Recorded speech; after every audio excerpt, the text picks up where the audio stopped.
everybody, Stephen Key here, and once again I've got a very, very special guest all the way from New York, Matt? New York, that's right. Okay. Yeah, Long Island, New York, to be precise. All right. And what's really exciting about this interview today, Matt does something pretty darn interesting because you're a toy inventor? I am a toy inventor, that is correct. Wow. But you do something else. You're a toy inventor. You help other toy inventors too. You're kind of are you a toy broker? Is that true? Well, so Design Edge does my company, Design Edge, designedge.net, if you want to look us up. We are the back end to a lot of toy companies. So we do their design, their development, their engineering, and their sourcing. And through those contacts, I've been able to license them, dozens upon dozens of toys over the course of my career, which has been pretty long because I grew up in this business. And this upcoming toy fair, I think, will be my 32nd consecutive New York Toy Fair. Now, wait a minute. You don't look that old. How's that possible? Well, because child labor laws. That's how. My parents started this company when I was 14, and from day one I was there. So when I was 14 years old, I was in the old toy building. I don't remember that, on 205th Avenue. And I was building aircraft carriers out of foam, breaking through walls for Tyco and all this Hot Wheel stuff and Matchbox stuff, and building Keebler trees for licensing programs, and a lot of showroom build-outs and old school packaging, pre-computer stuff like airbrushing logos and stuff. I learned a lot of stuff that I can no longer use in life, But the good thing is my airbrush skills, if I ever go broke, I can get a job at a mall, like writing people's names on T-shirts or hats. So I got to back up. Well, it's funny you mentioned the old toy building because I remember that. I also remember that Toy Fair was always in February. It was always cold. Yes. And my feet always hurt. It was a mess in that toy building. I'm surprised. I'm so glad it's actually moved. It's moved over to the Javits Center. So I miss the toy building. It was definitely a home away from home for many years for me. All right, so let's talk about the toy business. Sure. Is it easy to be in the toy business? I guess that depends on who you are and your perspective. I don't know if it's easy or hard. I mean, this is where my flag is planted. So this is what I know. This is what I do. But it seems to me, compared to most industries, it's pretty darn tough. It's very competitive, fast-paced, fashion-based business. So yeah, you gotta know what's going on to be able to survive. Can you make money? Yes, you can make money. How hard is it to have a big hit? Well, I guess pretty to define big hit. There's the Furbies and the Tickle Me Elmos of the world, which are like the Beatles, and then you've got plenty of good hits that maybe do a couple 100,000 units in a year, but then they're gone the following. So I mean, I guess I would define a big hit as something that can move some decent volume with a good margin. So if you can, anything over 100,000 units to me is a good success. Okay. You know what's interesting about the toy industry? I think they've been working with toy inventors, outside independent toy inventors, for how many years?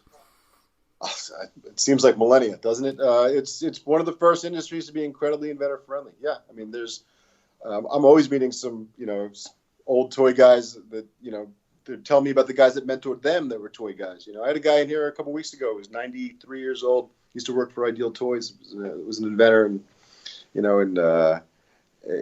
he was just telling me these crazy stories. And then, of course, growing up in it, my father tells me, he was just getting in it in his early 20s. He was meeting, cigar chomping, 7-year-old guys who were coming in to pitch him stuff. And that was in the 60s. It's inventor friendly because you need a certain type of mind, almost a demented mind to create toys. So you don't want to shut those doors. Well, what's crazy? I was able to interview Eddie Goldfarb a couple years back. Chattering teeth. Yeah, and I've got it back on my shelf space, and some of the stuff that he talked about, I think, are probably true today, and that's what I want to ask you about. He said, "Look, it's all about really knowing the industry, about knowing the people, understanding manufacturing costs, things like that as well." Absolutely. Yeah. How important are manufacturing costs? Knowing kind of what you're building that can actually be made at a price point that's actually that can hit that price. But how important is that, Matt? It's paramount. In fact, I think that is Design Edge's success. Especially when I'm brokering other people's ideas, when I walk it into, whether it be Mattel or Hasbro or Spin Master or whomever, even if they look at it and they go, this is going to be too expensive. If I can tell them that I can get it down to cost, they believe me, because we design things to cost. We are a development company. We understand what the price points are, what the margins are supposed to be, and how to get it to that point. Whether it be adjusting the wall section of the plastic, or using different type of mechanism, or removing a motor, or reducing the scale, or just anything we can do to make sure that pricing is aligned. Okay. Because at the end of the day, it's a volume-based fashion business. Even if we can reduce something by, let's say, 1/4 of an inch in size, that we might be able to add an entire row into a container, which adds more margin. All this stuff counts. Very important. Let's talk a little bit about prototypes. Critical, important? Yes, but could also be faked. Depending on the concept. I've been known, and I know plenty of people that will literally just completely fake a prototype in a video. Just a foam core part, and just make fake the sounds and whatever it has to do in order to get the point across. Because it's the play value is what's most important. Okay. I love what you said, because sometimes if it only has to work once in a video, right? Yes. And videos have become more and more important. We can't even really pitch off presentation boards anymore. The industry won't accept it. Okay. Right. God, this is so wonderful. Everyone, you're listening to The Real Deal here. And guess what? Can you give us your direct email where people can contact you? Yes or no? Yeah, absolutely. It's Matt, MATT, @designedge.net. Okay, we'll put it down below. And everybody, don't just flood them. Make sure you got some really good ideas. Okay. Because they'll send you everything. You got to be careful here. Yeah, well, reach out to me first before you send the idea, please. Let's have a conversation. Well, let's talk about that. How important is it to build a relationship in this industry? I think that's every industry, right? Your relationships are worth more than anything. I can't imagine not having a good relationship. It's all about contacts. It's for lack of a better term, it's a boys' club, but of course, it's not exclusively boys. That's just the term. But yeah, everybody knows each other. My father used to always kid that with the toy building, you'd bump into yourself turning the corner. Yeah. I interviewed Richard Levy a while back, and he said 2 things. It's what you know and who you know. Richard's great. We've done a lot of work with Richard over the years, and the man rocks sunglasses really well. Yeah, he sure does, doesn't he? So what else can you tell us? What else do we need to know? If I want to become a professional toy inventor, what are some of the first steps? Should I work for a company to know the ins and outs? Is that the first thing I should do? Or should I go to the trade show? Maybe I should go to Mary's trade show, ShyTag, to learn. What's the best thing I can do? Of course, I'm on the board of ShyTag, so I would highly recommend going to ShyTag. It's important to get the education, to get an insight of what they do in the toy industry. But listen, it's a fashion-based business, so you need to know what's hot. It's akin to music, right? There's a certain style, there's a certain cadence, there's a certain beat, there's a certain image that's popular at the time, and you can't go. It's very difficult to come across stream and then bring something that no one's ever seen before that isn't in that pace. You're gonna have far more of a success if you are aware of what things look like today, what the palette is in the toy industry. So go to Target, walk around, go to Walmart, walk around, go to the mom and pop shops, ask questions. Those little tiny mom and pop shops all around the country, those people, they demo games, they study games, they really curate their stores, they know what's going on. So if you have an idea and you think it's great, go in there, have a conversation with the owner, see what they think. If they're kind enough to give you the time of day, take it. See what it's all about. Okay. All right, let's talk a little bit about you representing inventors. Okay, because I think there's a lot of people that want to be in the toy industry that are probably pretty nervous, and they probably need someone like you with the talent because you know all the people, you've been in it forever, you know who's who, and you can probably clean up someone's work so it even looks better. Is that correct? That is true. But as far as we don't work with just anybody that comes through the door. We have to be selective, and product is king. So if you have a good concept and you seem sane, and I can work with you, we could most likely get a place somewhere. Right. But you if you find yourself doing too hard of a sell to me, it's not going to be an easy sell, because the toys are demo specific. So the toys should easily be able to talk for itself.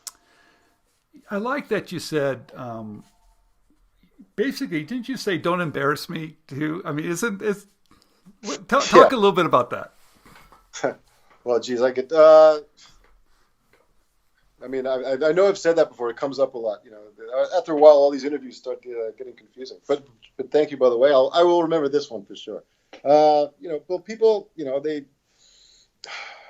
I'm trying to remember what context I actually said that in. So I'm sorry, Stephen. I know I have said that, and it's come up before. But just make sure whatever you have is sound. It's sturdy. It's viable. It makes sense. It functions. There's an old engineering term called an air hook. You familiar with this term? No. It's the old, like, I've got an idea. It's a hook. It hangs in the air right here, and you can put your hat on it. How's it work? I don't know. Right. It's a great idea. Yes, we'd love one, but it can't be done. So You need to understand, when you have an idea, how it works. And if you don't know how it works, you need to have at least some confidence that it can be done based on something else that exists in the market. Because no one's going to put all the money into figuring out cold fusion for your toy. You know what I mean? That's, at that point, it's their invention. It's no longer yours. If they've got to really figure out a whole new way of making something fly or something hover, That's what it really comes down to.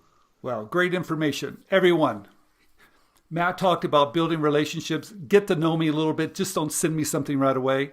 He talked about how important knowing the pricing is of something. You need to work with an expert that can help that, because just a little bit could change how to put them in a container even. Okay. Yeah. He also talked about, show me something that actually works. Don't send me something I got to figure out, because then who really owns it? I really love that. He talked about relationships. Already talked about what else? You covered everything. I love this. Well, I mean, just follow trends, or be the leader of a trend, or just see what's going on out there. Like right now, games is super hot, right? So if you're a game inventor, now's your time. This is the time to start breaking into stuff. If you're into wheeled goods, a little more difficult. Again, walk retail, see how much floor space is dedicated to certain categories, and that gives you an idea of where the buyers are looking. Okay. Matt, thank you very, very much. Great information. We're going to put your link to your website. We're going to put your direct email down below. You're going to get flooded. But everybody, please slow it down. Do a good job. Send them some good stuff. Matt, thank you very, very much.